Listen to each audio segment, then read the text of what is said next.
Okay. हम लोग epidemiology देख रहे हैं इसमें। एपिडेमियोलॉजी की इसमें हम लोग बातें कर रहे हैं। और एपिडेमियोलॉजी में हम लोग कुछ बातें कर चुके हैं। और इसमें हम लोग ये बात किए थे कि जो एपिडेमियोलॉजिकल स्टडीज होती हैं, स्टडीज यानी कि जो रिसर्च की जाती हैं या पता लगाया जाता है, इसमें हम लोग बात किए थे कि जो epidemiological studies are two types. एक को ऑब्जर्वेशनल बोलते हैं, जिसमें केवल ऑब्जर्वेशन किया जाता है। ठीक है, जिसमें केवल देखा जाता है कि क्या हो रहा है। ऑब्जर्वेशनल स्टडी उसको बोला जाता है। दूसरे टाइप का जो एपिडेमियोलॉजिकल स्टडी है, उसे एक्सपेरिमेंटल बोलते हैं। यानी कि आप कुछ एक्सपेरिमेंट करते हैं, एक्सपेरिमेंटल स्टडी। इसमें आप इंटरवेंशन भी अप्लाई करते हैं, यानी कि कुछ ट्रीटमेंट देते हैं और उसका जैसे एक्सपेरिमेंट आप कर रहे होते हैं पेशेंट पर। यहाँ पे फिर हम लोग बात किए थे कि जो ऑब्जर्वेशनल स्टडी है, ये दो तरह का होता है। एक को बोलते हैं डिस्क्रिप्टिव, जिसकी अभी हम लोग पिछली क्लास में बात कर रहे थे हम लोग। Descriptive study, descriptive. और जो दूसरा है, दूसरे को कहा जाता है analytical, analytical study, analytical study.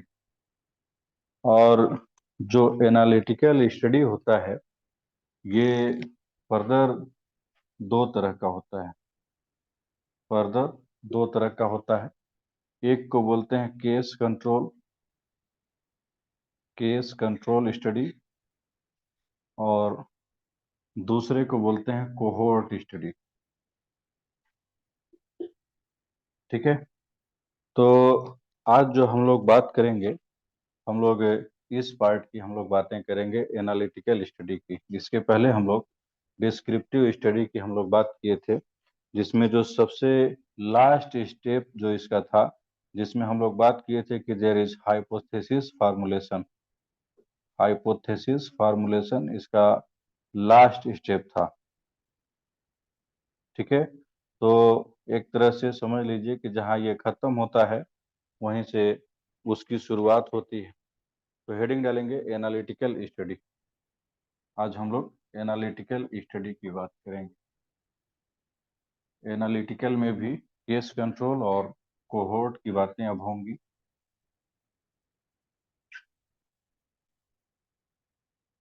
ठीक है, इम्पोर्टेंट पार्ट है और यहाँ से अक्सर क्वेश्चन बहुत फ्रिक्वेंटली पूछे गए हैं। तो एनालिटिकल स्टडी, एनालिटिकल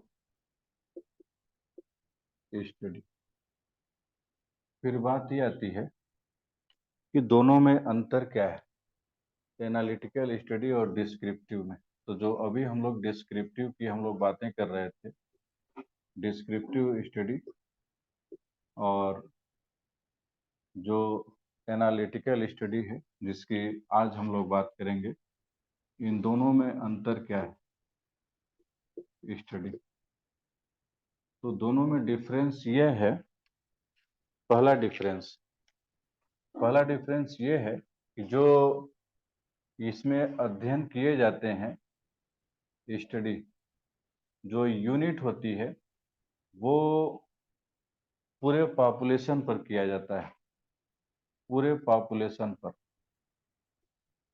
ठीक है, यानी कि जैसे कोई गांव है, कोई शहर है, कोई मोहल्ला है। ठीक है, कोई सिटी हो सकता है, कोई स्टेट हो सकता है, कोई कंट्री हो सकता है। ठीक है, कोई कंट्री हो सकता है। इसको हम लोग पॉपुलेशन बोलते हैं, पॉपुलेशन। ठीक है।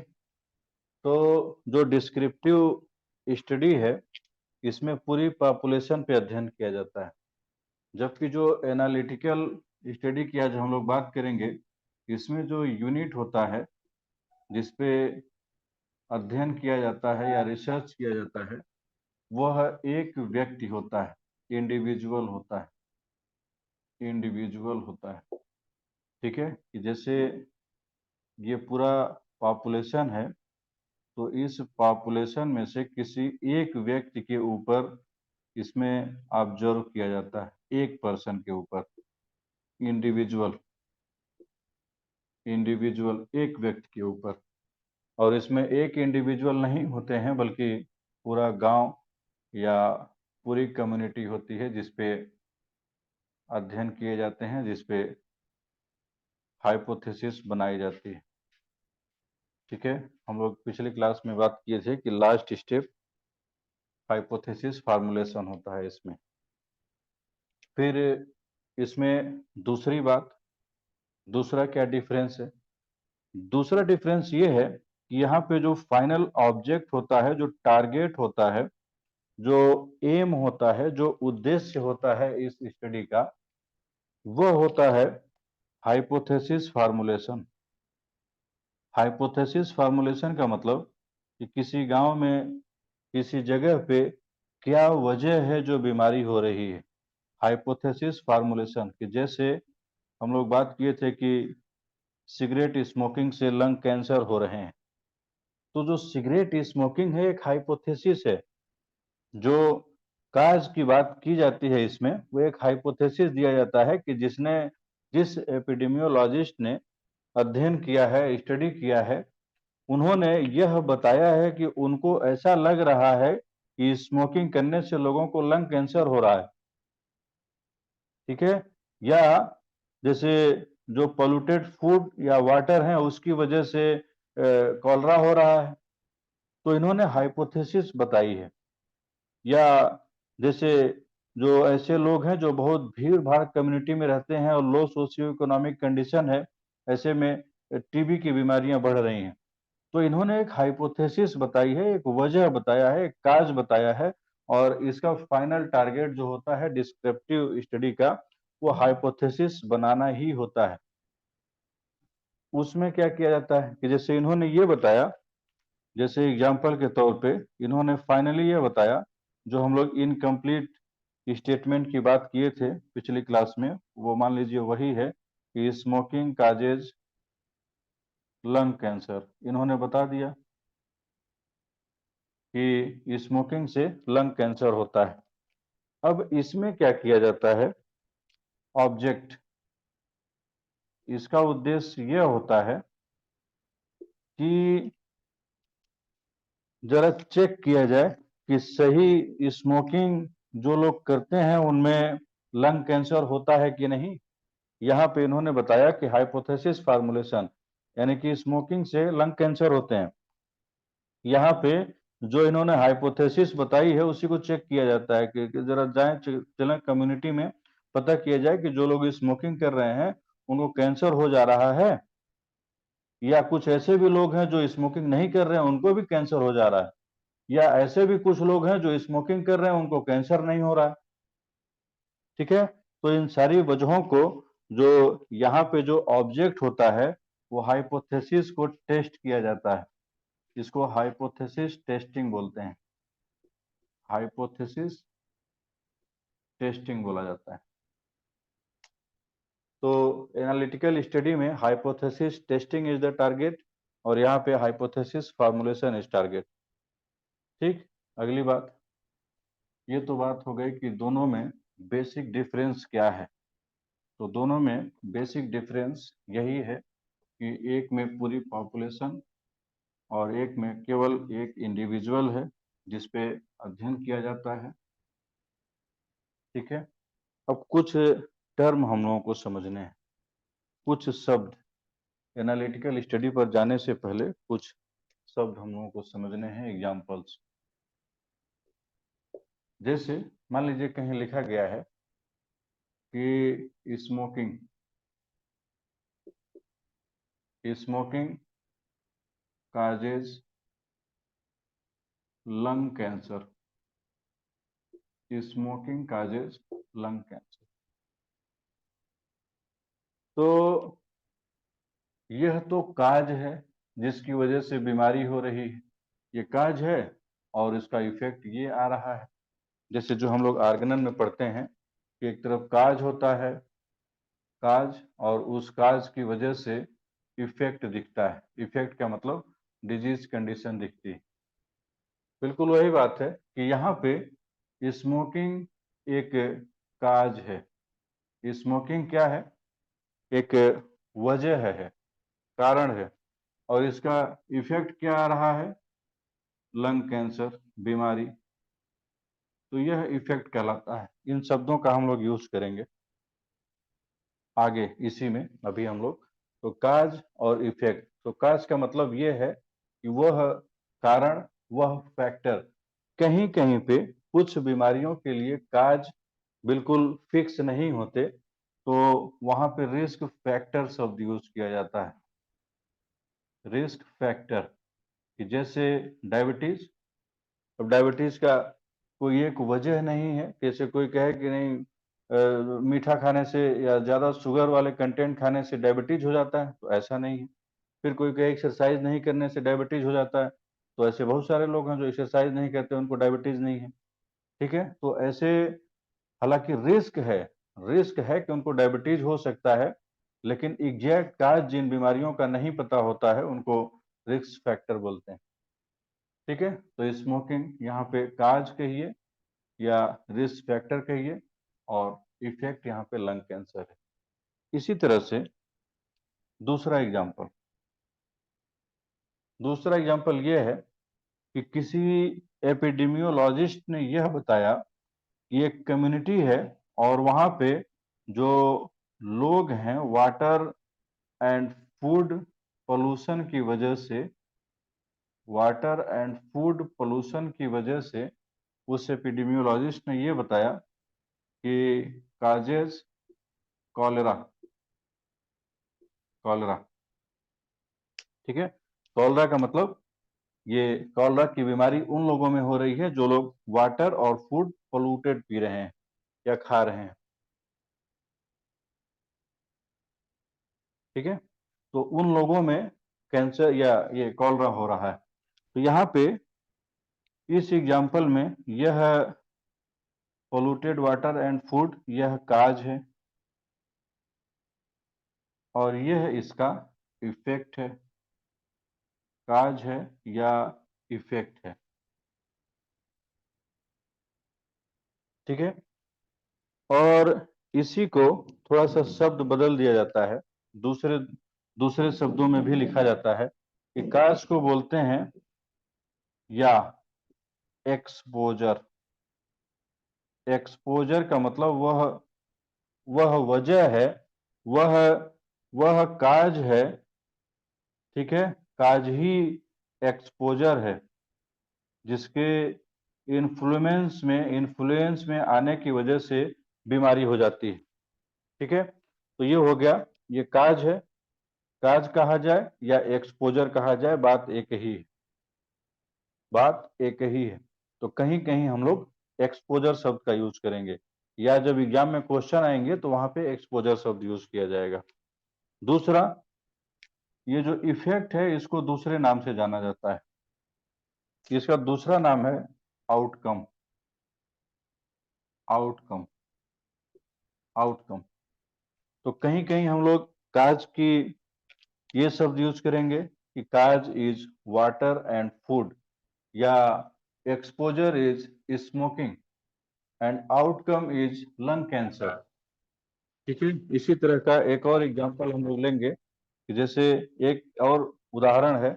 एक एपिडेमियोलॉजिस्ट ने बताया कि जो एच पाइलोरी है, हालांकि एच पाइलोरी तो इनको कम्युनिटी में दिखेगा नहीं, हालांकि इन्होंने यह बताया कि जो इन्फेक्टेड इन्फेक्टेड ऐसे पैरामीटर लिए जाते हैं जो दिखें। एपिडेमियोलॉजिस्ट ने ये हम लोग क्राइटेरिया की बात किए थे। जैसे इन्होंने ये बताया कि इन्फेक्टेड फूड की वजह से ही काज गैस्ट्रिक अल्सर, जैसे जो एच पाइलोरी का जो इन्फेक्शन होता है, गैस्ट्रिक अल्सर। तो यहाँ पे अब हम लोग एक ही शब्द लिखेंगे, यह एक्सपोजर है। यह एक्सपोजर है, इन्फेक्टेड फूड। और यह इसका आउटकम है, यह इसका आउटकम है। या तो काज कहिए या इफेक्ट कहिए, या तो यह कहिए कि एक्सपोजर है और आउटकम है। इसी तरह से एक और एग्जांपल जो बहुत कॉमन एग्जांपल है, जैसे पान मसाला। एक एपिडेमियोलॉजिस्ट ने यह बताया कि जो पान मसाला है, जो लोग गुटखा खा रहे हैं, काजिंग काजिंग ओरल कैंसर, इस एपिडेमियोलॉजिस्ट ने यह बताया। तो इसका मतलब कि यह एक्सपोजर है, एक्सपोजर है या काज है, काज कहिए या एक्सपोजर कहिए, और यह इसका परिणाम है, आउटकम है, आउटकम या इसका इफेक्ट है। अभी हम लोग शब्द यूज करेंगे कि कुछ ऐसी स्टडीज हैं जिसमें इफेक्ट से काज की तरफ अध्ययन किया जाता है, या काज से इफेक्ट की तरफ, या दूसरा शब्द हम लोग यूज करेंगे कि एक्सपोजर से आउटकम की तरफ इसमें अध्ययन किया जाता है, या आउटकम से एक्सपोजर की तरफ अध्ययन किया जाता है, स्टडी की जाती है। तो वहां पे समझ में आना चाहिए कि आउटकम और एक्सपोजर का मतलब क्या है। तो आउटकम जब हम लोग कहेंगे तो यानी कि बीमारी से उसके कार्य की तरफ हम लोग अध्ययन करते हैं, स्टडी करते हैं। और जब इस तरह की एपिडेमियोलॉजिकल स्टडीज होती हैं जिसमें एक्सपोजर से आउटकम की तरफ होता है, ठीक है, यानी कि कार्य से बीमारी की तरफ। ये तो हो गई एक डिफिनेशन, एक टर्म, ठीक है, एक बात हुई अभी। दूसरी बात, एक और टर्म हम लोगों को समझना है, एक और टर्म समझना है। जैसे मान लीजिए कि यह एक गांव है या शहर है, और इस शहर में ये एक व्यक्ति है, यह व्यक्ति है और इनको टीबी की बीमारी हुई है, टीबी की बीमारी हुई। वहीं एक और व्यक्ति भी है, इनके पड़ोसी हैं, और इनके पड़ोसी को भी टीबी की बीमारी हो गई है। वहीं दूसरे लोग भी हैं उसी मोहल्ले में, इवन उसी घर में दूसरे लोग भी हैं जो विदाउट डिजीज, यानी कि ये स्वस्थ हैं, विदाउट डिजीज, इनको कोई बीमारी नहीं है, ठीक है। वहीं यानी कि इसी तरह के लोग होते हैं पॉपुलेशन में, कम्युनिटी में, या तो उनको बीमारी होगी, ठीक है, या तो बीमारी नहीं होगी। टीबी तो एक एग्जाम्पल है। यहाँ पे एक कॉमन शब्द डिजीज लिखेंगे हम लोग कि कोई भी बीमारी हो सकती है, ठीक। तो अब आपको भेजा गया कि जाइए पता करके आइए कि इस कम्युनिटी में, इस गांव में कितने लोग हैं जिनको बीमारी है और कितने लोग ऐसे हैं जिनको बीमारी नहीं है। तो आप एक लेमैन लैंग्वेज की तरफ नहीं बोलेंगे कि हाँ इतने लोग हैं जिनको बीमारी नहीं है, या इतने लोग हैं जिनको बीमारी है, ये नहीं। आप एक एपिडेमियोलॉजिस्ट की तरह बात करेंगे, और वो लोग जिनको बीमारी है, कोई भी बीमारी की जो आपसे पूछा गया है, टीबी का पूछा गया है तो टीबी के बारे में, टाइफाइड का पूछा गया है तो टाइफाइड एक कॉमन शब्द है, डिजीज, ठीक है। तो जिन लोगों को डिजीज हुई है उनको नाम दिया जाता है नोन एज केस, केस बोला जाता है उनको, ठीक है। अब आपसे कहा जाए कि जाइए पता करके बताइए कि यहाँ पे टीबी के कितने मरीज हैं, कितने बीमारी हैं, तो आप बताएंगे कि अगर इस एग्जाम्पल की बात करें तो इसमें 2 केस हैं आपके पास, 2 केस हैं, यानी कि 2 लोग बीमार हैं। और ऐसे लोग जिनको बीमारी नहीं है, these are the without disease, इनको कोई बीमारी नहीं है, इन लोगों को नोन एज, नोन एज का मतलब कहा जाता है कंट्रोल, कंट्रोल का मतलब ये वो लोग हैं जिन्हें बीमारी नहीं है, जिन्हें बीमारी नहीं है। ठीक है, अब एक एग्जाम्पल लेंगे हम लोग। इस बात को समझने के लिए हम लोग इस शब्द का कई बार यूज करेंगे, केस और कंट्रोल। तो केस का मतलब जब भी ये शब्द आए तो आप यह समझेंगे कि अच्छा ये उन लोगों की बात हो रही है जो बीमार हैं। कंट्रोल शब्द ज्यों आएगा आपके दिमाग में आना चाहिए कि ये वो लोग हैं जिनको कोई बीमारी नहीं है। मान लीजिए कि ये आपका शहर है जहाँ से आप बिलोंग करते हैं, ये वहाँ की पॉपुलेशन है, आपका शहर, आपका गांव, आपका कस्बा। इस शहर में ये ऐसे लोग हैं, ऐसे लोग हैं जिनमें बीमारी है। ठीक है, जिनको आपको पता करने के लिए भेजा गया है कि टीबी की बीमारी जाइए पता कराइए, या दूसरा एग्जांपल ले लेते हैं हम लोग, यहाँ पे हम लोग लंग कैंसर का एग्जांपल ले लेते हैं। ठीक है, तो इस गांव में, इस जगह पे आप गए और आपने देखा कि लंग कैंसर आपके इस मोहल्ले में या इस शहर में टोटल मान लीजिए कि 45% हैं, 45% हैं जिनको जिनको जिनको बीमारी है। और टोटल पॉपुलेशन इस गांव की, टोटल आपको बता दिया गया है कि टोटल इस गांव में 100 लोग रहते हैं।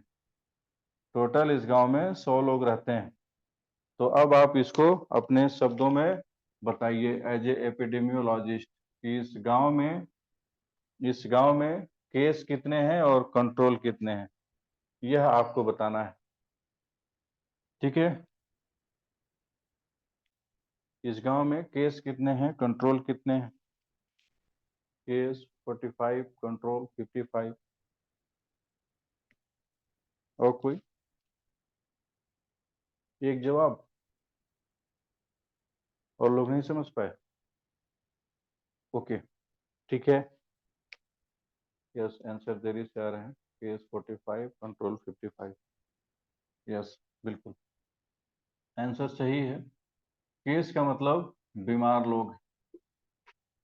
बीमार लोग इस गांव में 45 हैं। तो जो बाकी बचे 100 में से वो स्वस्थ हैं। ठीक है, यानी कि उनको कोई बीमारी नहीं है। यानी कि जो कंट्रोल हैं, जिनको कोई बीमारी नहीं है, विदाउट डिजीज, ये स्वस्थ हैं। तो इस गांव में जो कंट्रोल है वो 55 है। एक दूसरा एग्जांपल, अब की बार इसको समझिएगा और कोशिश करिएगा रिस्पॉन्ड करने की। ये एक जगह है, ठीक है, और इस जगह पर इस जगह पर मान लीजिए कि 200 लोग रहते हैं। 200 लोगों का ये गांव है, पॉपुलेशन है। ठीक है, इसमें से आपको भेजा गया कि जाइए पता करके आइए। तो आपने देखा कि इस गांव में इस गांव में टोटल ऐसे लोग हैं, 80 लोग हैं जिन्हें टीबी की बीमारी है, ट्यूबरक्लोसिस है। अब यहाँ पे आपको बताना है कि कितने केसेज हैं, कितने कंट्रोल हैं। कितने केस हैं, कितने कंट्रोल हैं। Case 80, 120 control. यस, बिल्कुल सही जवाब है। यस,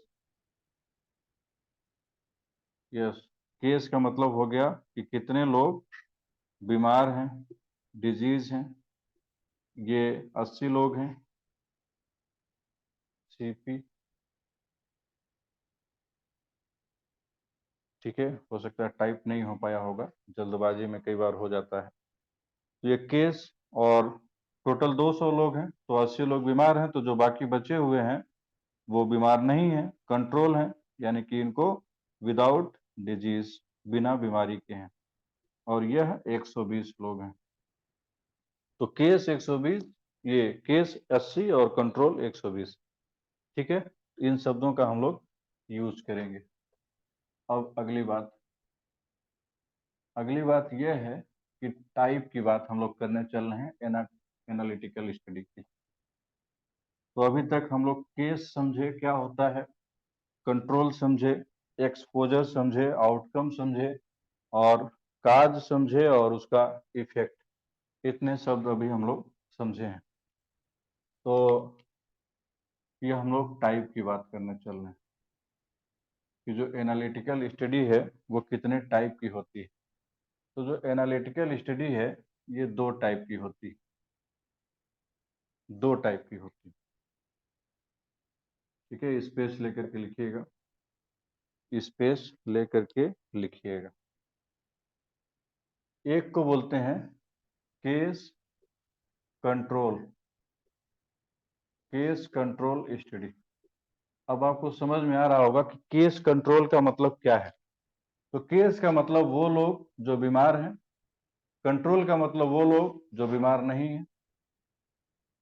ठीक है, तो इसको केस कंट्रोल स्टडी बोलते हैं।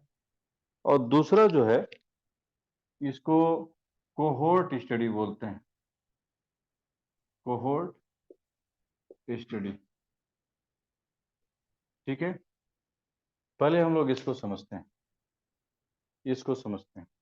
यानी कि मान लीजिए कि एक डिस्क्रिप्टिव मेथड से एक एपिडेमियोलॉजिस्ट ने आपको यह बताया, क्या बताया, एग्जाम्पल हम लोग ले रहे हैं कि डिस्क्रिप्टिव मेथड से हाइपोथेसिस फार्मूलेशन किया गया और उन्होंने यह बताया कि जो स्मोकिंग है, इनकम्प्लीट वाला स्टेटमेंट, एक जनरल स्टेटमेंट, ठीक है, स्मोकिंग काजेज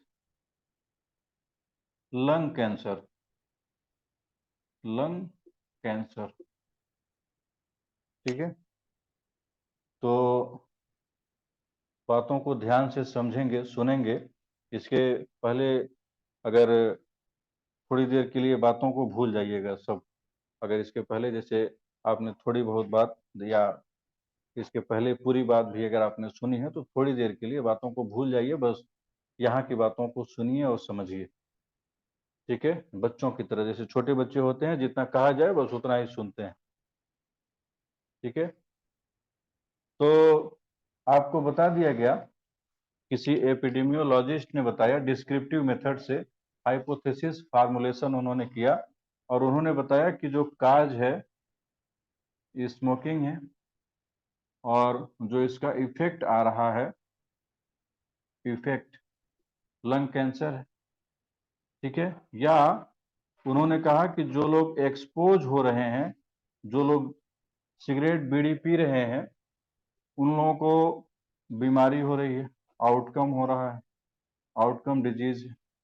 तो बीमारी तो हो चुकी है, उन्होंने बता दिया। अब आप क्या कर रहे हैं कि उसी बात को चेक करने चल रहे हैं, चेक करने चल रहे हैं, यानी कि हाइपोथेसिस टेस्टिंग। एनालिटिकल स्टडी में यही किया जाता है कि हाइपोथेसिस टेस्टिंग। आपको पता चल गया है कि हाइपोथेसिस क्या है, ये है कि स्मोकिंग की वजह से लंग कैंसर हो रहे हैं। अब आपने क्या किया, आप एक, जहां पे वो अध्ययन किए हैं जिस पॉपुलेशन में, ये वही पॉपुलेशन है, ये वही पॉपुलेशन है जहां पे अध्ययन उन्होंने किया है और जहां पे उन्होंने बताया है। ठीक है, आपने क्या किया कि इस गांव में, इस जगह पे दो तरह के लोग होंगे। जो होंगे जिनको लंग कैंसर होगा, ये वो लोग हैं जिनको बीमारी है, लंग कैंसर है। ठीक है, इनको लंग कैंसर है। या इस गांव में वो लोग होंगे जिनको बीमारी नहीं है, ये जो है वो लोग हैं जिनको बीमारी नहीं है, जिनको बीमारी नहीं है। ठीक है, यानी कि ये वो लोग हैं, यह केस हैं। डायरेक्ट हम लोग शब्द लिख रहे हैं कि ये केस हैं, केस हैं। ठीक, यानी कि इनको बीमारी हो चुकी है। केस अगर शब्द यूज कर लिया गया तो इसका मतलब कि वो बीमार हो चुके हैं। अब अब आप इनसे ये पूछ रहे हैं कि अच्छा तुमको लंग कैंसर हुआ है, तो कैसे हुआ है, कैसे हुआ है। तो एक ने बताया कि हम बहुत बीड़ी पीते थे, एक्सपोज हुए थे, एक्सपोजर इनका हुआ है। एक ने बताया कि हम बहुत बीड़ी पीते थे, ठीक है। और एक ने कहा, या एक ग्रुप के लोगों ने कहा कि हम तो बीड़ी भी नहीं पीते थे फिर भी हमको लंग कैंसर हो गया। हम पीते भी नहीं थे बीड़ी या सिगरेट फिर भी हमको लंग कैंसर हो गया। यानी कि ये वो लोग हैं जो एक्सपोज नहीं हुए हैं, जो बीड़ी नहीं पीते थे फिर भी इनको कैंसर हो गया है, ठीक है। ये एक्सपोज हैं और ये नॉन एक्सपोज हैं। यानी कि ये, फिर से बात कर रहे हैं हम लोग, कि आप जिस गांव में पहुंचे, जिस इंडिविजुअल पे आपको बात करनी है, वो आपने एक एक व्यक्ति को आपने सेलेक्ट करना शुरू किया। इंडिविजुअल इसमें स्टडी होती है, इंडिविजुअल, क्योंकि डिस्क्रिप्टिव मेथड से एक एपिडेमियोलॉजिस्ट ने आपको बता दिया है कि इस गांव में जो लोग सिगरेट बीड़ी पी रहे हैं उनको उनको लंग कैंसर हो रहा है। तो अब आप देखने गए हैं कि अच्छा जरा पता करें कि सही बात है कि कुछ गड़बड़ है, ठीक है। जरूरी नहीं कि हर बार जो हाइपोथेसिस फार्मूलेशन हो उससे हर कोई एग्री हो या वो हर बार सही ही हो, गलत भी हो जाता है कई बार। तो वही आपको टेस्टिंग के लिए भेजा गया है। तो आपने बताया कि लंग कैंसर के इतने केसेस हैं, उसमें से कुछ ऐसे लोग हैं जो बीड़ी पीते थे उनको कैंसर हुआ है, कुछ ऐसे लोग हैं जो नहीं पीते थे उनको भी ये हो गया है, लंग कैंसर हो गया है। वहीं दूसरा ग्रुप है, ये लोग ये लोग हैं, इनको कंट्रोल कहा जाता है। कंट्रोल, कंट्रोल में भी, कंट्रोल का मतलब ये वो लोग हैं जिनको बीमारी नहीं हुई है, विदाउट डिजीज, ये इनको बीमारी नहीं हुई है। इन लोगों से जब आपने पूछा कि अच्छा बीमारी नहीं हुई है तो क्या बीड़ी सिगरेट नहीं पीते हो, तो इन लोगों ने कहा कि नहीं हम पीते हैं, हम पीते हैं फिर भी हमको कोई बीमारी नहीं हुई है। हम बीड़ी या सिगरेट पीते हैं फिर भी हम स्वस्थ हैं। दूसरे ने यह कहा, या दूसरे तरह के लोगों ने यह कहा कि हम तो नहीं पीते हैं, नॉन एक्सपोजर, यानी कि हम बीड़ी सिगरेट नहीं पीते हैं और हम बीमार भी नहीं हैं। तो दो तरह के लोग मिले। एक तो केसेस हैं, केसेस का मतलब ये वो लोग हैं जो बीमार हो चुके हैं, जो बीमार हो चुके हैं, ठीक है। जो बीमार हो चुके हैं उनसे आप पता कर रहे हैं कि कैसे बीमार हुए थे, कैसे बीमार हुए थे। तो ये बता रहे हैं कि हम बहुत ज्यादा बीड़ी सिगरेट पीते थे, और एक ने कहा कि हम तो बीड़ी सिगरेट भी नहीं पीते थे फिर भी हमको लंग कैंसर हो गया। वहीं दूसरा ग्रुप है कंट्रोल, इन लोगों ने कहा कि हम बीड़ी सिगरेट पीते थे फिर भी हमको नहीं कुछ हुआ। और ये दूसरा ग्रुप है जिसमें लोगों ने कहा कि नहीं हम तो बीड़ी सिगरेट नहीं पीते तो हमको कहाँ से होगा। अब दूसरी बात, ये जो है ये इफेक्ट है, इफेक्ट है, इफेक्ट है। यह काज है, स्मोकिंग काज, काज की बात आप यहाँ पे चल रहे हैं, ठीक है। यानी कि यहाँ नीचे आप लिखिएगा, हम यहाँ ऊपर लिख रहे हैं, ऊपर कि जैसे यह क्या है, ये तो इफेक्ट आ गया बीमारी का, इफेक्ट है। इफेक्ट क्या है, लंग कैंसर। और यहाँ पे यह काज है, काज है। काज क्या है यहाँ पे, स्मोकिंग है, स्मोकिंग, स्मोकिंग, ठीक है। और आप इसमें जा किधर रहे हैं, पूछ किधर रहे हैं, आप इफेक्ट से काज की तरफ जा रहे हैं, इफेक्ट से काज की तरफ जा रहे हैं, ठीक है ना।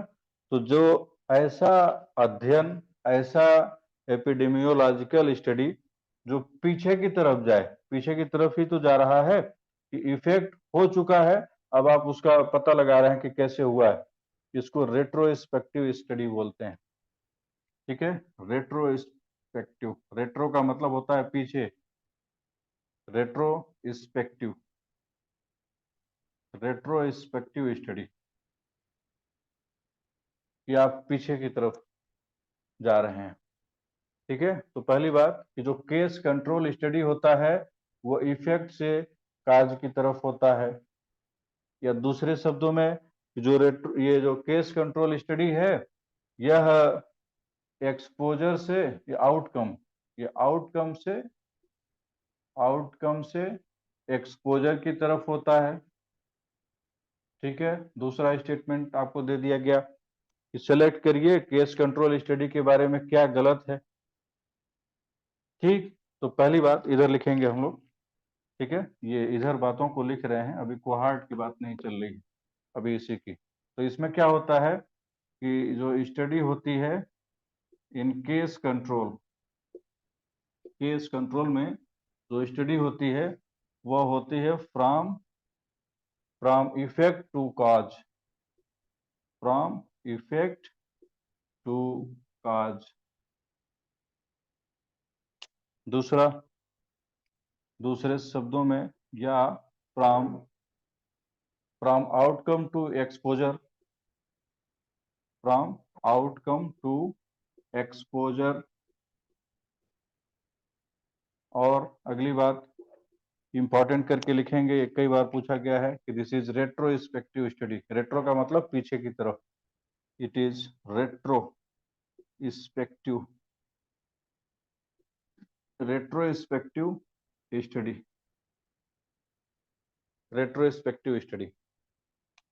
ठीक है, और क्या, जब आपने इन्वेस्टिगेशन या आपने जब से ऑब्जर्वेशन शुरू किया, ऑब्जर्वेशनल ही है ये भी, जब से आपने ऑब्जर्वेशन शुरू किया तब से बीमारी प्रेजेंट थी। ठीक है, तो इस बात को पूछा जाता है कि इन बिगिनिंग, शुरुआत में, in beginning case and control are present, case and control are present, यानी कि जब से आपने ऑब्जर्वेशन शुरू किया केस और कंट्रोल प्रेजेंट थे।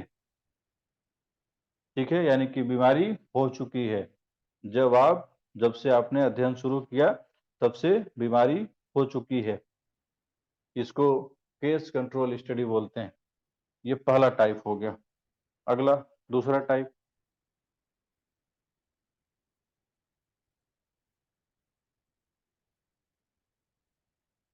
दूसरा टाइप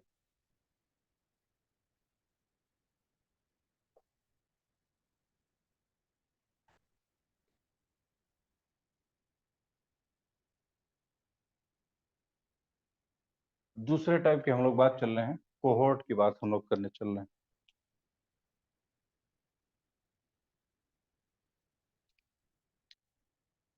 कोहोर्ट कोहोर्ट स्टडी।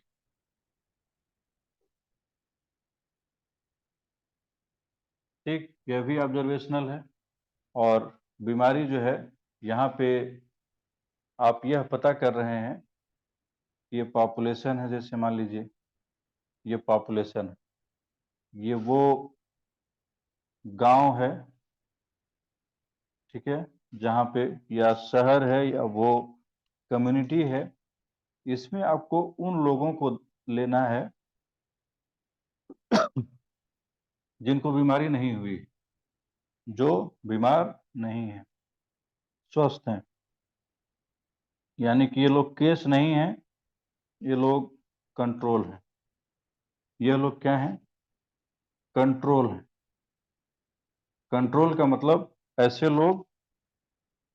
ऐसे लोग जो, जिनमें कोई बीमारी नहीं है, विदाउट विदाउट डिजीज, यानी कि ये वो लोग हैं जिनको कोई बीमारी नहीं है। ठीक है, अब आपने क्या किया, इस गांव के लोगों को आपने, आधे लोगों से फ्रेंडशिप दोस्ती कर ली, आधे लोगों को छोड़ दिया। यानी कि आपने यह कहा कि अब जो ये जो दोनों हमारे फ्रेंड हैं, ये जो दोनों दोस्त हैं, इन दोनों को अब हम रोज बीड़ी पिलाएंगे, सिगरेट पिलाएंगे, एक्सपोज कराएंगे। बाकी लोगों को छोड़ देंगे ऐसे ही, उनको नहीं पिलाएंगे। नॉन एक्सपोज्ड यानी कि आपने इस गांव में यह देखा कि कोई भी व्यक्ति बीमार नहीं था, कंट्रोल है सभी लोग, कोई बीमारी नहीं है। और आपने यह किया कि यह पता, आपको पता है कि स्मोकिंग से लंग कैंसर है। वही यहाँ पर भी एग्जाम्पल वही है, एग्जाम्पल वही है कि जो स्मोकिंग है, smoking causes lung cancer, smoking causes lung cancer. ठीक है। और इसमें यह जो है, ये ये काज है, या कहिए एक्सपोजर है, ये एक्सपोजर है, और ये जो है इसका आउटकम है, ये आउटकम। ठीक है। तो आपने यही पता आपको करना है। टेस्ट आप जैसे करने गए हैं कि जरा पता लगाएं कि जो लोग स्मोक करेंगे क्या उनको लंग कैंसर हो जा रहा है। आप यही टेस्ट करने गए हैं क्योंकि आपको पता चला है किसी डिस्क्रिप्टिव मेथड से, किसी एपिडेमियोलॉजिस्ट ने अपनी हाइपोथेसिस बनाई है, हाइपोथेसिस फार्मूलेशन, कि स्मोकिंग से लंग कैंसर होता है।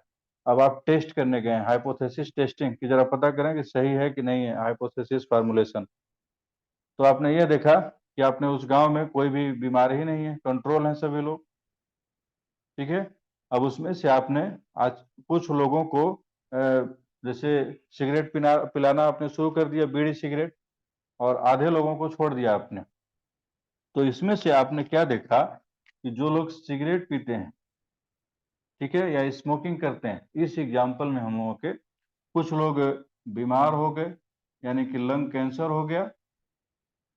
कुछ लोग ऐसे हुए जो जिनको कोई बीमारी नहीं हुई, जिनको हालांकि एक्सपोज हैं ये, लेकिन इनको बीमारी भी नहीं हुई, जिनको बीमारी भी नहीं हुई, यानी कि एक्सपोज हुए ये लोग, एक्सपोज हुए लेकिन इनको बीमारी नहीं हुई। दूसरा, यही वह भी लोग होंगे जो बताएंगे कि हम तो हम तो कभी आज तक हमारे खानदान में कोई स्मोकिंग नहीं किया है, हम हम भी नहीं किए, लेकिन फिर भी हमको बीमारी हो गया। ठीक है। स्मोकिंग नहीं किए, एक्सपोज भी नहीं हुए, फिर भी बीमारी हो गई। और दूसरा वह ग्रुप जो स्मोकिंग नहीं करते थे, उनको कोई बीमारी नहीं है, नो नो डिजीज। ठीक है। तो यहाँ पे आप क्या कर रहे हैं, यहाँ पे आप एक्सपोज करा रहे हैं, यानी कि आप यहाँ पे पेशेंट को काज से इफेक्ट की तरफ लेकर के जाते हैं, या ऑब्जर्व करते हैं, या दूसरे शब्दों में एक्सपोजर से आउटकम की तरफ, एक्सपोजर से आउटकम की तरफ, आउटकम। और ऐसी स्टडी जो आगे की तरफ होती है, फॉरवर्ड हो रहा है, इसको पर्सपेक्टिव बोलते हैं, पर्सपेक्टिव, पर्सपेक्टिव। पर्सपेक्टिव का मतलब फॉरवर्ड मूवमेंट। तो यहाँ लिखेंगे कोहोर्ट के बारे में, कोहोर्ट के बारे में पहली चीज कि इन कोहोर्ट, जो कोहोर्ट स्टडी है, अभी तो हम लोग बस डिफिनीशन देख रहे हैं, अभी कोहोर्ट की बात इसके बाद होगी। कोहोर्ट में जो स्टडी होती है, from from cause to effect, पिछले साल यहाँ से क्वेश्चन पूछा गया था कोहोर्ट से। और या इसको कहा जाए कि फ्रॉम एक्सपोजर से outcome, from exposure to outcome. ठीक है। अगली बात कि cohort study is, cohort study is perspective, इसको पर्सपेक्टिव बोलते हैं कि फॉरवर्ड मूवमेंट होता है, पर्सपेक्टिव स्टडी। और यहाँ पे only controls are present in beginnings, in beginnings, शुरुआत में ओनली कंट्रोल्स, जबकि केस कंट्रोल में केस भी है, कंट्रोल भी है। यहाँ पे केवल कंट्रोल है, ठीक है। Only control are present at beginning, ठीक है। कोहोर्ट, तो इसको कोहोर्ट का उल्टा, केस कंट्रोल को कोहोर्ट का उल्टा भी बोला जाता है। जैसे कोहोर्ट आप देखेंगे, ये स्पेलिंग होती है कोहोर्ट, तो कोहोर्ट है। अब केस कंट्रोल को कहीं कहीं ऐसे लिखा गया है, इसका उल्टा इधर से जैसे लिखिए, इसको बोलते हैं TROHC,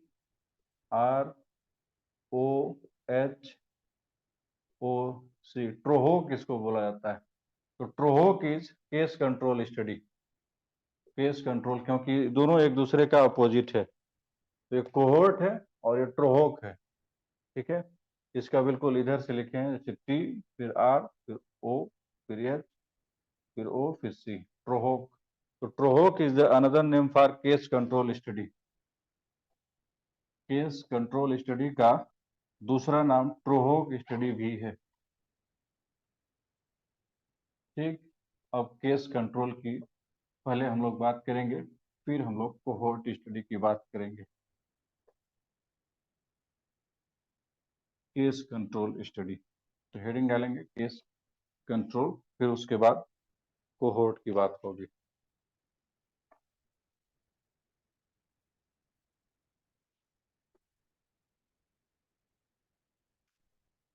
case control study, case control study. अगली बात यहाँ पे लिखेंगे कि इट इज कंपैरेटिव, कंपेयर ही तो किया जाता है कि कितने लोग बीमार हुए, कितने लोग नहीं हुए। It is comparative study.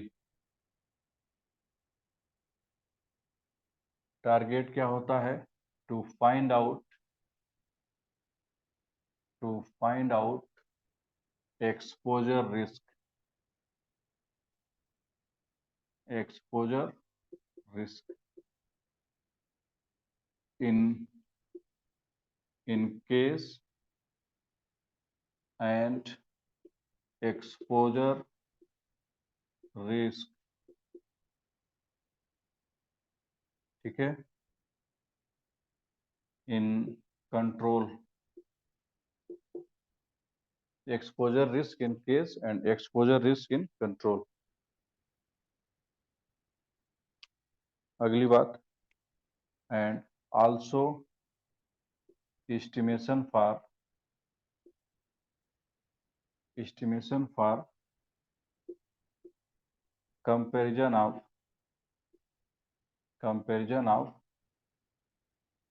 risk among exposure and non-exposure by odds ratio। odds ratio का मतलब, जैसे जैसे एक एग्जांपल है कि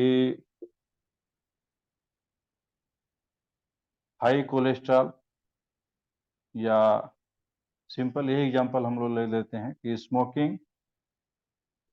smoking person are at 10 time risk, 10 time risk for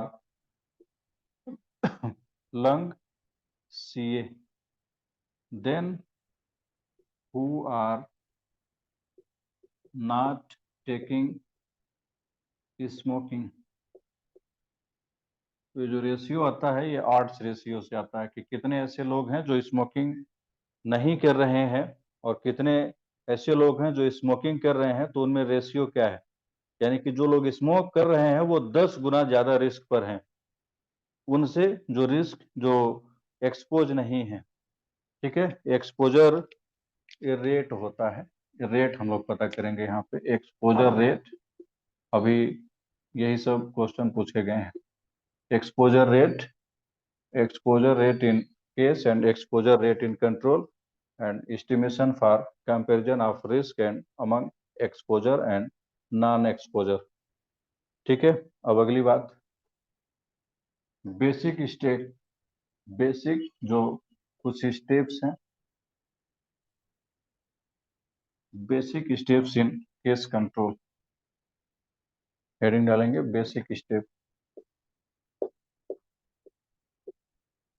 basic step in case control. तो बेसिक स्टेप में पहला स्टेप यही है कि selection of case and control. Case पहले सेलेक्ट करिए और कंट्रोल सेलेक्ट करिए, ठीक है। फिर दोनों में कंपैरिजन करिए, कंपैरिजन करना है। फिर तीसरा है मेजरमेंट, है मेजरमेंट ऑफ एक्सपोजर, कि कितना बीड़ी पीते थे, कितना सिगरेट पीते थे, तब जाकर के यह बीमारी हुई है, क्योंकि बीमारी तो हो चुकी है। और फिर जो है फोर्थ, एनालिसिस, कि आप उसको एनालाइज करेंगे, एनालिसिस जो पार्ट है, ठीक है, analysis and interpretation, analysis and interpretation. ठीक, ये 4 स्टेप होते हैं। इसमें से पूछा गया है कि इसमें से कौन सा स्टेप नहीं है केस कंट्रोल का, ये भी इंपॉर्टेंट है। ठीक है, आप क्वेश्चन सॉल्व करेंगे तो ये मिलेगा कि इसमें से कौन सा ऐसा स्टेप है जो केस कंट्रोल में नहीं है, या उल्टा पूछा गया है कि इनमें से कौन सा ऐसा स्टेप है जो केस कंट्रोल स्टडी में आता है। ठीक है, तो कभी कंपैरिजन, कभी मेजरमेंट, कभी एनालिसिस एंड इंटरप्रिटेशन, अलग अलग क्वेश्चन यहाँ से बने हैं यहीं से। अगली बात, एक एक की अब हम लोग बात करेंगे, selection of case and control, कि कैसे सेलेक्ट करेंगे। पहला, selection of case and control. तो इसमें पहला है केस को कैसे सेलेक्ट करेंगे। केस, केस का मतलब कि जैसे यह एक पॉपुलेशन है, यह एक गांव है, कस्बा है, इसमें आपको केस की पता करनी है, उन लोगों के बारे में पता करना है जो बीमार हैं, जो ये भी बीमार हैं, यानी कि केस की बात करनी है। केस नाम ही है जो बीमार लोग हैं उनकी। ठीक है, तो आपको यह पता करना है कि यहाँ पे कितने लोग बीमार हैं। आपको तो पता चली गया है कि बीमार हैं, अब कितने लोग बीमार हैं यह पता करना है। ठीक है, तो आप इसमें यह करेंगे कि पहला क्राइटेरिया, पहली चीज इसमें है criteria, criteria for case. Criteria का मतलब आप कुछ डायग्नोसिस करेंगे कि यह जांच जिसमें पॉजिटिव पाई जाएगी वो लोग बीमार माने जाएंगे। ठीक है, जैसे आपने इन लोगों पे एक एक आपने मान लीजिए सीबीसी किया, बहुत सिंपल सा टेस्ट, आपने सीबीसी कराया और आपने यह कहा कि जिन लोगों में डब्ल्यूबीसी 12,000 से ज्यादा जाएगी उन लोगों को हम बीमार मान लेंगे। डायग्नोसिस आपने क्या किया कि जिन लोगों में डब्ल्यूबीसी 12,000 से ज्यादा जाएगी उन लोगों को हम बीमार मान लेंगे कि वो लोग बीमार हैं हमारे हिसाब से। ठीक है, तो डायग्नोस्टिक क्राइटेरिया ये होना चाहिए कि क्या उसमें आप पैथोलॉजिकल कंडीशन यूज कर रहे हैं, पैथोलॉजिकल कंडीशन। ठीक है, कि यह यह जो है बहुत क्लियर होना चाहिए। वेरी क्लियर होना चाहिए, क्योंकि अगर यह गलत हो गया, डायग्नोसिस ही गलत हो गई, तब तो आपने केस ही गलत सेलेक्ट कर लिया। ठीक है, तो ये बहुत क्लियर होना चाहिए। एग्जाम्पल, कोई भी डायग्नोस्टिक टेस्ट होगा, डायग्नोस्टिक टेस्ट होगा। और दूसरा क्राइटेरिया क्या है? दूसरा क्राइटेरिया ये है कि हमेशा नए केसेस को लिया जाता है। इंसिडेंस आर सेलेक्टेड, इंसिडेंस को सेलेक्ट करेंगे। तो क्राइटेरिया यह है, दो क्राइटेरिया। क्राइटेरिया यह है कि जो लोग उस जांच में पॉजिटिव पाए जाएंगे, उन उन लोगों को बीमार माना जाएगा, यानी कि उन उन लोगों को केस माना जाएगा।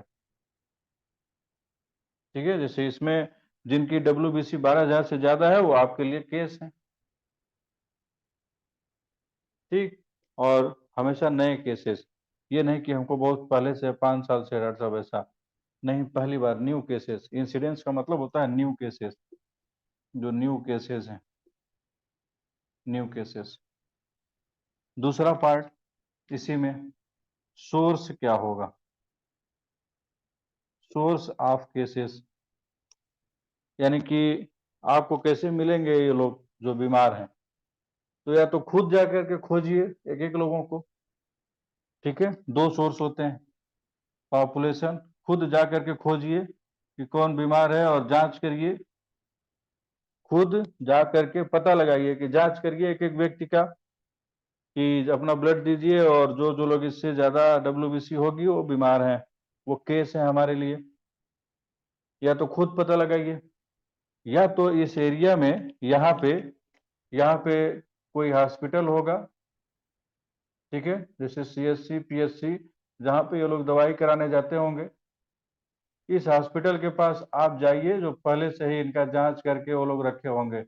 यहाँ से जा करके डाटा मांग लीजिए कि आपके पास ये लोग दवाई कराने आते हैं, हम जाएंगे अभी जांच करेंगे, एक एक पता लगाएंगे, इसमें बहुत समय जाएगा, और आपके पास खुद ही वो लोग आए हैं दवाई कराने, जांच कराने, तो आप हमको रिकॉर्ड दे दीजिए। तो जो दूसरा जो सोर्स होता है, हॉस्पिटल होता है, हॉस्पिटल।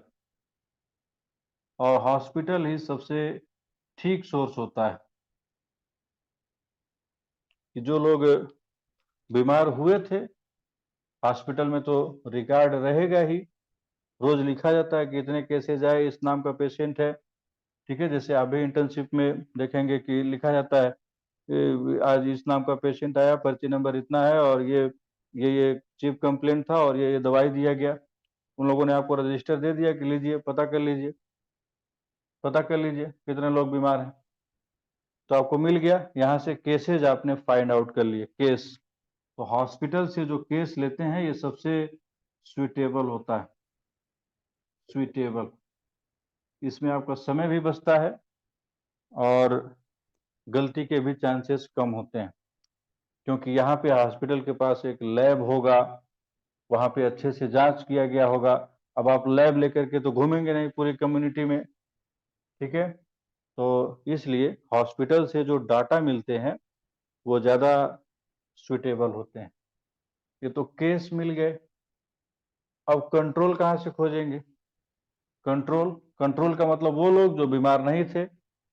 तो कंट्रोल खोजने का सबसे बेहतर तरीका ये होता है कि इनके साथ में जो लोग दवाई कराने आए थे, जो इनके अटेंडेंट, इनके रिलेटिव, उन लोगों को आप कंट्रोल मान लीजिए, क्योंकि वो तो स्वस्थ थे, वो तो ठीक थे। ठीक है, वह तो ठीक थे।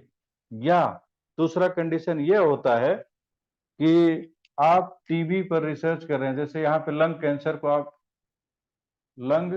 को आप इन्वेस्टिगेट कर रहे हैं। लंग कैंसर आपके लिए केस है, केस है। अब इसी हॉस्पिटल में जो लोग किसी और बीमारी का दवाई कराने आए होंगे, किसी और बीमारी का, वो आपके लिए कंट्रोल होंगे, भले ही वो दूसरी बीमारी से ग्रसित हैं।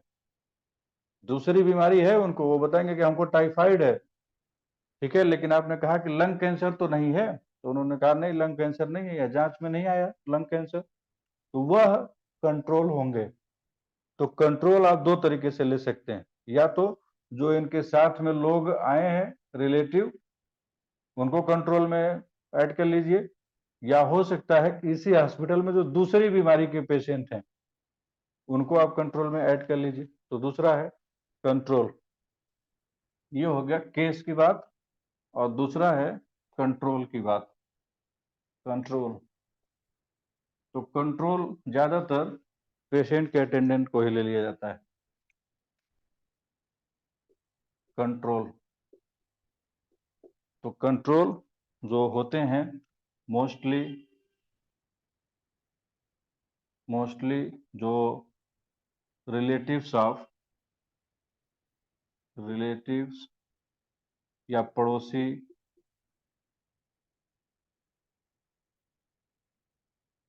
Of disease person, disease person का मतलब केस, जो केस के जो अटेंडेंट हैं, जो घर वाले हैं, ठीक है, या तो पर्सन सफरिंग फ्रॉम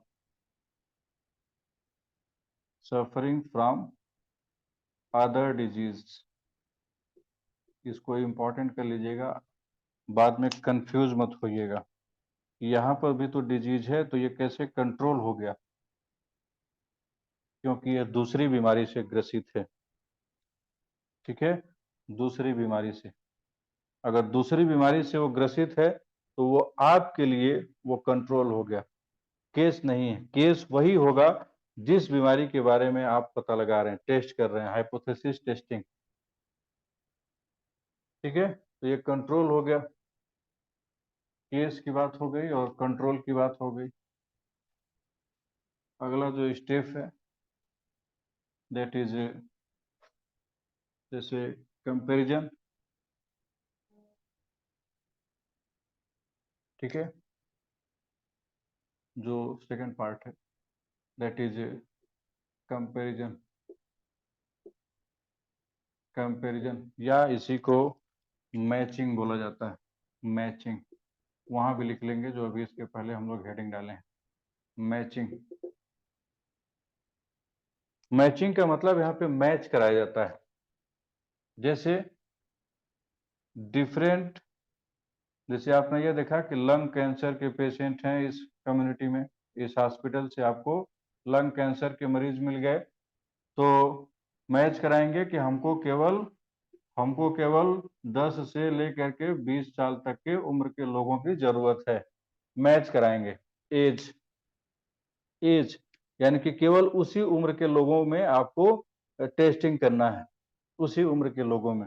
या हो सकता है कि आप यह कहें कि नहीं, हम एज नहीं, मेल या फीमेल को लेकर के हम कंपेयर करेंगे। ठीक है, जैसे मेल पर वो बीमारी ज्यादा है कि फीमेल पर ज्यादा है। ठीक है, तो जो लंग कैंसर है या कोई भी बीमारी है तो इसमें मैचिंग कराया जाता है कि केवल इसी एक ग्रुप, इसी उम्र के लोगों में बस पता करना है। मैचिंग का मतलब एज। ठीक है, तीसरा है measurement of exposure. Measurement of exposure, अब यहाँ पे बीमारी हो चुकी है। ठीक है, केस प्रेजेंट है, बीमारी हो चुकी है, यानी कि इसका मतलब कि पहले एक्सपोजर भी हुआ है।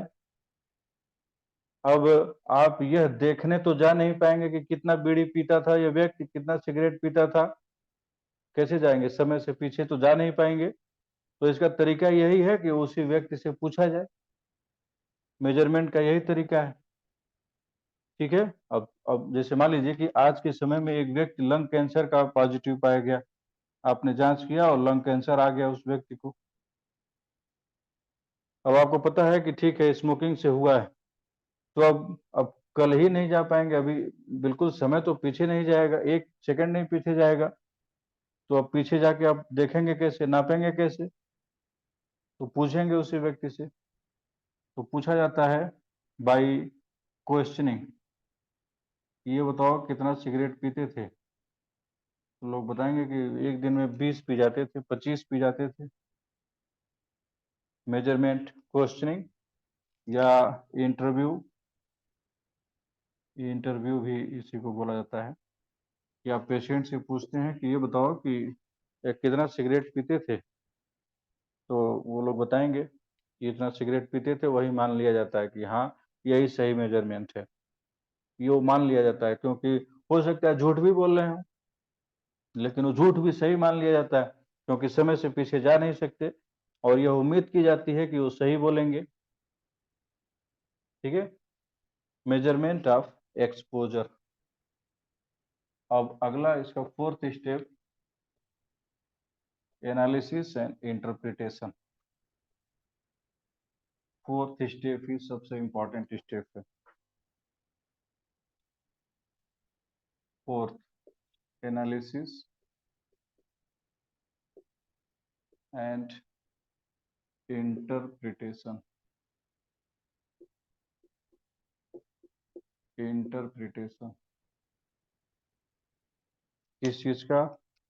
एक्सपोजर रेट का, कि कितने लोग बीड़ी सिगरेट पी रहे हैं तो कितने लोगों को बीमारी हो जा रही है।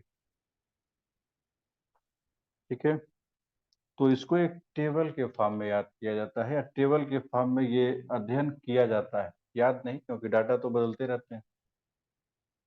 ठीक है, जैसे मान लीजिए कि कोई एक बीमारी है, कोई भी एक बीमारी जिसमें हम लोग अभी लंग कैंसर की बात कर रहे हैं।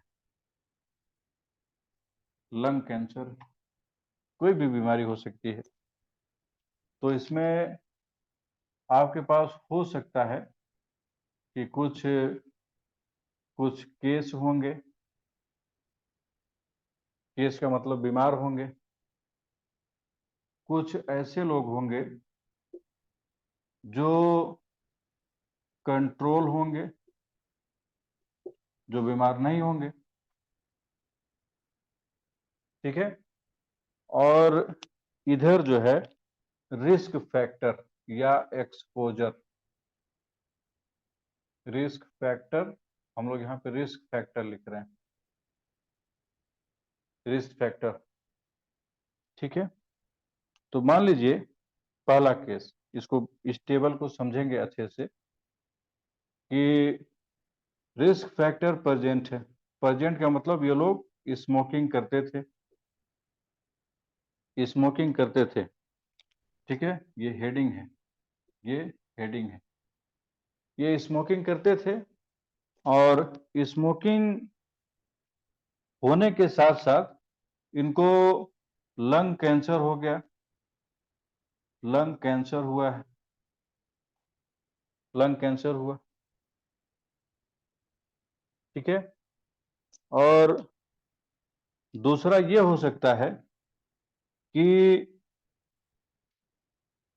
यह एक्सपोज होते हुए भी इनको बीमारी ना हो, no lung cancer.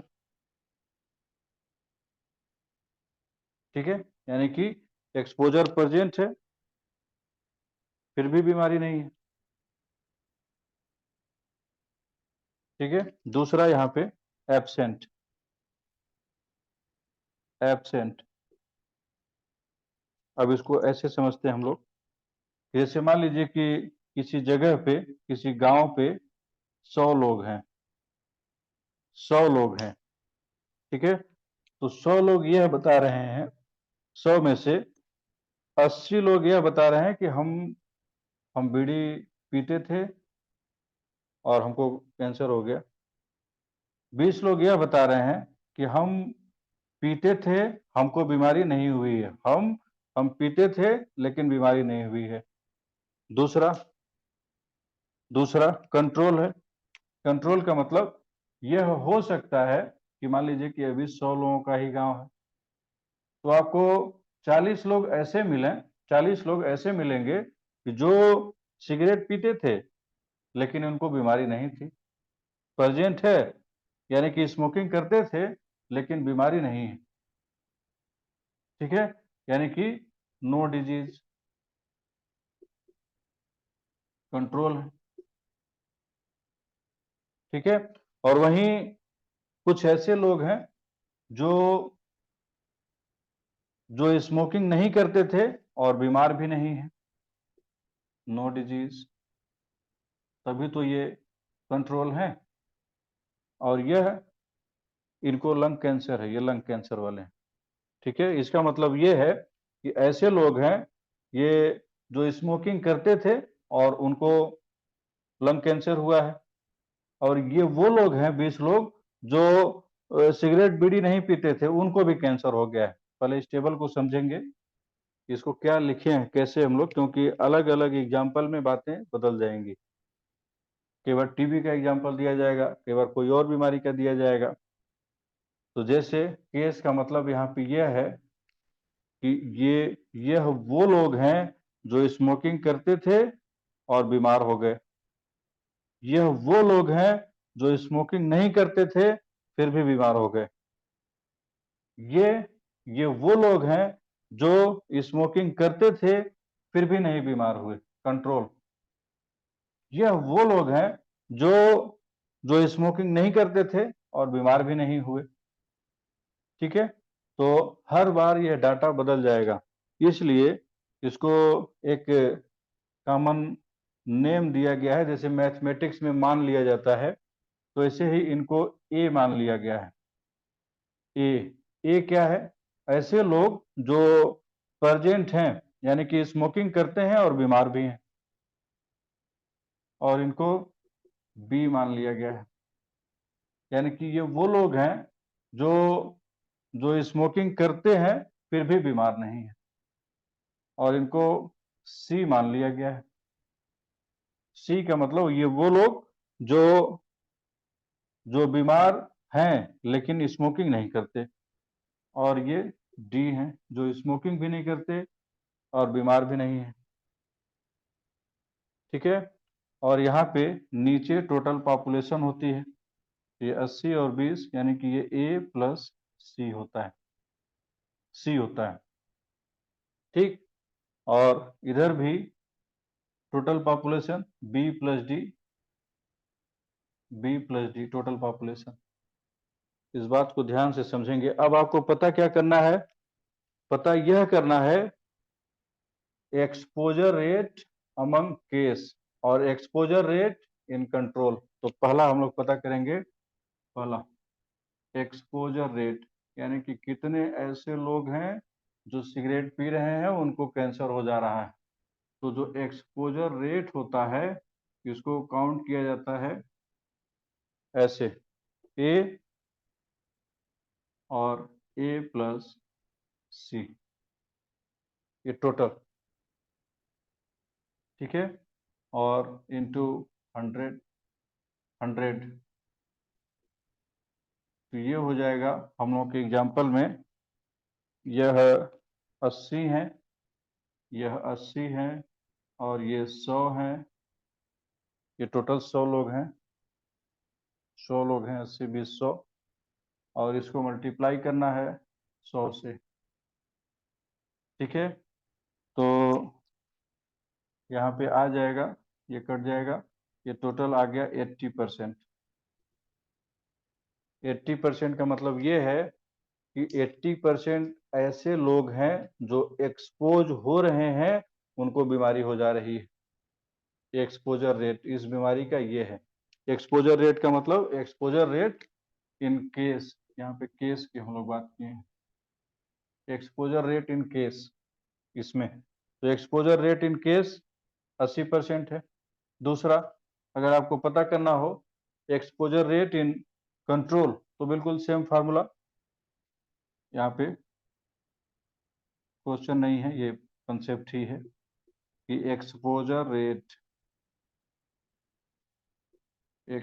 Rate in control, exposure rate in control, तो ये हो जाएगा बी, और नीचे बी प्लस डी, बिल्कुल वही चीज है। तो फिर इसको लिख लेंगे कि बी कितना है, 40 है, डी कितना है, ये बी प्लस डी, ये भी 100 ही है, ये भी 100 ही है। तो इसमें आ जाएगा 100 और फिर 100, ठीक है। तो फिर इसमें 40% आएगा, 40%, यानी कि 40% ऐसे लोग हैं जो स्मोकिंग नहीं कर रहे हैं, स्मोकिंग नहीं कर रहे हैं और उनको बीमारी नहीं है, ये पता चलेगा, ठीक है ना। यहाँ पे लिखेंगे पहले रेट केस का, ठीक है। In case 80% exposure rate, exposure rate 80% है। इसका क्या मतलब हुआ कि among all exposed, among all exposed person 80% develop disease, ठीक है। दूसरा वो exposure rate in control, exposure rate in control, ठीक है। यह कितना है 40% इस एग्जाम्पल में हम लोगों के, ठीक है। इसका मतलब ये है कि person who not exposing and chance of not developing disease is 40%, 40% इसको बोला जाता है। अब एक और चीज, यह उतना यूजफुल नहीं होता है, यह उतना यूजफुल नहीं होता है एक्सपोजर रेट, ठीक है। इसी का दूसरा पार्ट है estimation of risk, estimation of risk. तो एस्टिमेशन ऑफ रिस्क में क्रॉस मल्टीप्लाई किया जाता है, इसको इससे मल्टीप्लाई, इसको इससे मल्टीप्लाई। तो जो यहाँ पे रिस्क है, रिस्क इसी को कहा जाता है ऑड्स रेशियो, ऑड्स रेशियो। तो जो ऑड्स रेशियो होता है या रिस्क होता है, ये क्रॉस ए का मल्टीप्लाई सी से, ए सी, फिर नहीं सी तो नहीं, ए का डी से होगा, ए का डी से क्रॉस, और सी का बी से, सी का बी से या बी सी,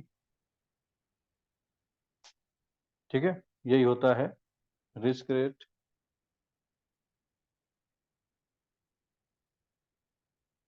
तो इस एग्जांपल में हम लोगों के ए है 80 और डी है 60, सी है 20,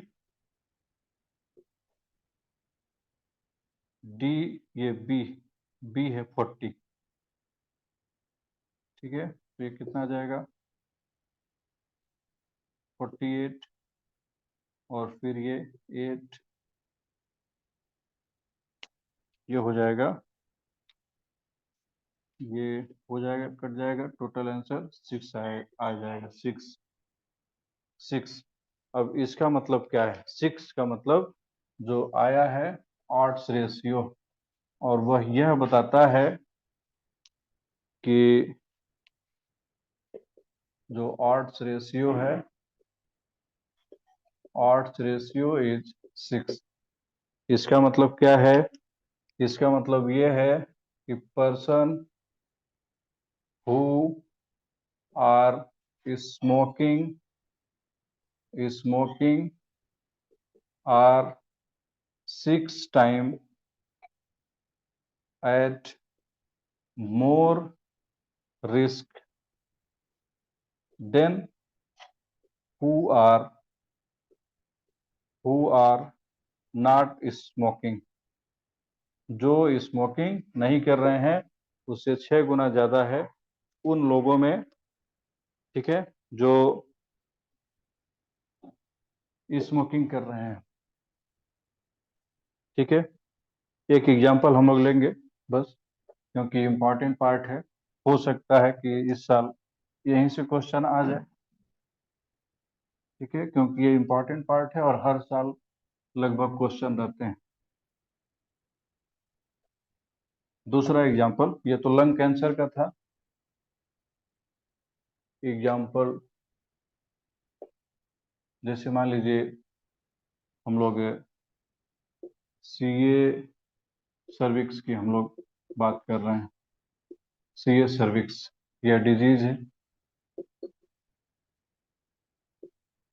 ठीक है, तो हो सकता है वही वाली बात कि कुछ केस होंगे, कुछ कंट्रोल होंगे, और इधर जो है रिस्क फैक्टर जैसे मल्टीपल प्रेगनेंसी, तो पता चला कि रिस्क फैक्टर प्रेजेंट है, रिस्क फैक्टर प्रेजेंट है, और फिर भी एक जगह पे, एक गांव पे मान लीजिए कि 40% 40% या 40 फीमेल बीमार हैं और सर्विक्स की परेशानी है, और वहीं कुछ ऐसी फीमेल हैं जो जो रिस्क फैक्टर से एक्सपोज नहीं है, फिर भी इनको बीमारी है। ठीक है, टोटल पॉपुलेशन 60 आ गया फीमेल की। वहीं कुछ ऐसे भी केसेस हैं, यहाँ पे कंट्रोल है, यानी कि ऐसे भी लोग हैं जो एक्सपोजर तो है लेकिन बीमारी नहीं है। जैसे मान लीजिए कि ये लोग 30 हैं। ठीक है, और ये कुछ ऐसे लोग हैं जो एक्सपोजर तो है लेकिन यह भी बीमार, ये 60 मान लेते हैं हम लोग, बीमार भी नहीं है। तो आपसे पहला क्वेश्चन ये है कि एक्सपोजर रेट इन केस, ये आप बताएंगे। एक्सपोजर रेट इन केस, तो एक्सपोजर रेट इन केस हो जाएगा यह ए या बी या सी या डी। तो ये हो जाएगा ए अपान ए प्लस सी, टोटल यहाँ पे हो जाएगा ए प्लस सी। ठीक है, ये कितना होगा, ए है 40 और ए प्लस सी है 60। ठीक है, तो ये कट जाएगा, 2/3 6.67। यस, तो यह 6.67% जो है ये आया। दूसरी बात, दूसरा exposure exposure rate in control, exposure rate in control ये हो जाएगा बी अपान बी प्लस डी, ए अपान टोटल, तो ये हो जाएगा बी अपान बी प्लस डी, ये टोटल है बी प्लस डी। तो इसमें बी है 30 और बी प्लस डी है 90। ये कितना आएगा, 1:3।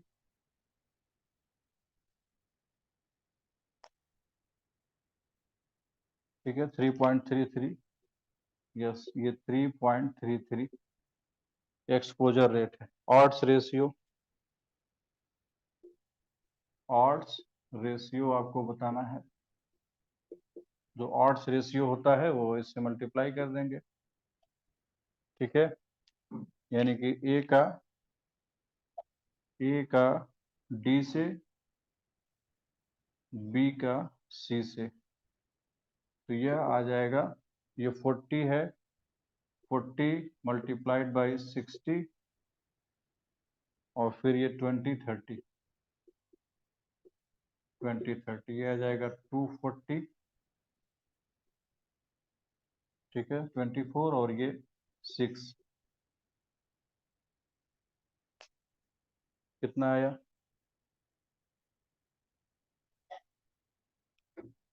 4। फोर, फोर ही तो आया। यस, फोर ही है। इसका मतलब ये है कि ऐसे persons who are exposing to risk factor are 4 times more at risk than who are non not exposing to risk factor।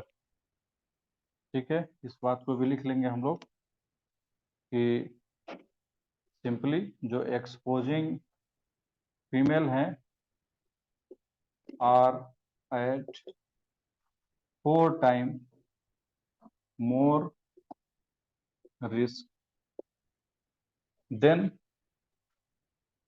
Non exposing, जो लोग एक्सपोज नहीं है उनसे 4 गुना ज्यादा बीमारी होने की पॉसिबिलिटी है, रिस्क है।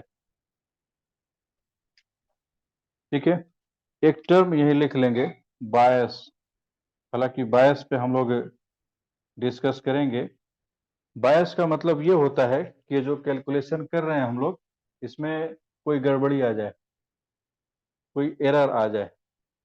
ठीक है, जैसे काउंट करने में आपसे कहा गया है कि जब आप केस सेलेक्ट करिए, आप रजिस्टर लेके उसमें से काउंट कर रहे हैं, छांट रहे हैं, और 25 केस हैं, आपने गलती से 20 ही लिया, तो इसको एरर बोला जाता है, और ये होता है ह्यूमन एरर, इसको बायस बोला जाता है। Error, error in case control, case control study. ठीक है, तो इसमें एक और थोड़ी सी डिफिनेशन की बात करनी है हम लोगों को, और उसके बाद हम लोग को हार्ट स्टडी की बात करेंगे, वो अगली क्लास में हम लोग बात करेंगे। तो आज के लिए इतना ही। Thank you.